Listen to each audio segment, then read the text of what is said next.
Këmbanat mbrëm në mesnat zgjuan të madhe të vogël në kryeqytet. Nxorën në rrugë besimtar apo jo, teksa turma qytetarësh drejtoheshin në katedralet e Krishterë e mandej ktheheshin prej andej me qërinj të ndezur.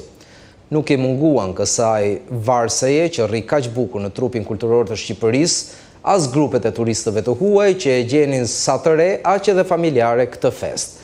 Është Pashka, Pashka e besnikëve të Zotit të gjallë, si vula që konfirmon shpresën e çdo kujt që njeh Jezu Krishtin Perëndi.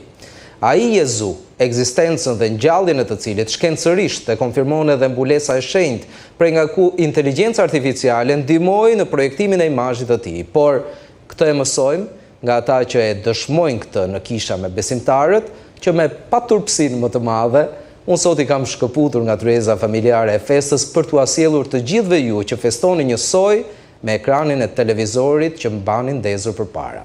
Më bashkohen në studio Atharallam Gjoka, ikonomi parë i Kishës Ortodokse, mirë se erdhët, pastor Altin Zefi, faleminderit pastor që jeni pranishëm këtu, dhe Domark Pashkja më bashkohet nëpërmjet Skype nga Shkodra, zëdhënës i Kishës Katolike, faleminderit që pranuat ftesën.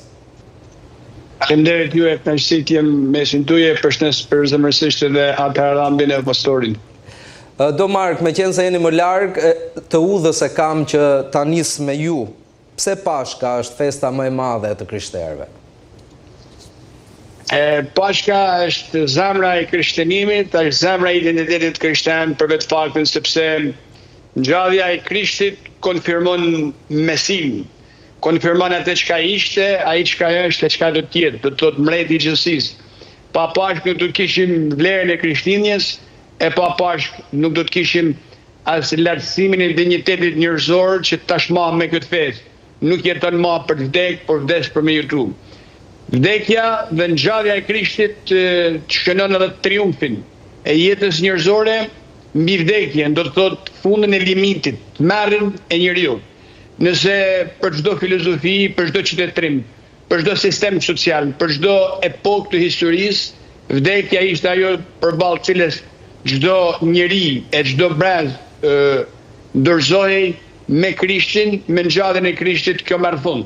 Do të thotë nuk ka një event më të madh, nuk ka një event më të rëndësishëm se sa kjo që ndodh me ngjalljen e Krishtit. Do të thotë njeriu hyjnizohet dhe triumfon mbi atë që është limiti.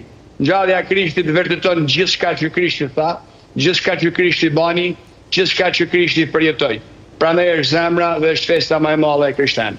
Atharallam, vdekja që thot Domarku është më e pranishme për ortodoksët këtë vit, apo jo? A ishin të dhimbshme këto Pashkë? Sigurisht për neve po, se primati i Kishës Ortodokse për shumë vite dhe ai që ringjalli kishën tonë pas regjimit ateist ishte kryepiskopi Anastas. Dhe shumë njerëz që sot mund të jenë 30 vjeç e kanë si figurën e parë që lidhin me besimin tonë ortodoks, sepse i mbushi 33 vjet këtu në misionin e tij. Megjithatë, ne të krishterët ortodoks kemi, dhe besoj se të gjithë të krishterët, kemi një marrëdhënie të veçantë me festën e ngjalljes, dhe e konsiderojmë sepse kështu na mësuan apostujt dhe vetë si ngjarje që është qendra e besimit dhe besimi lidhet vërtet me ngjarjen e ngjalljes dhe me asgjë tjetër, sepse dhe vetë ngjallja lidhet me personin e Krishtit dhe doja të thoja këtu që Pashkë do të thotë kalim dhe vërtet ki kalim pavarësisht nuk do referohem aq shumë në Bibël që thot për kalimin e ebrejve nga toka e Egjiptit te toka e premtuar, por do referohem tek ajo që përjetojmë të gjithë. Të gjithë ne shikojmë që vim nga mos ekzistenca dhe është një gjë që përballemi të gjithë një moment të jetës në një si të them dimension të thellë të qenies tonë, kur ne duam të dim nga erdhëm dhe ku vemi.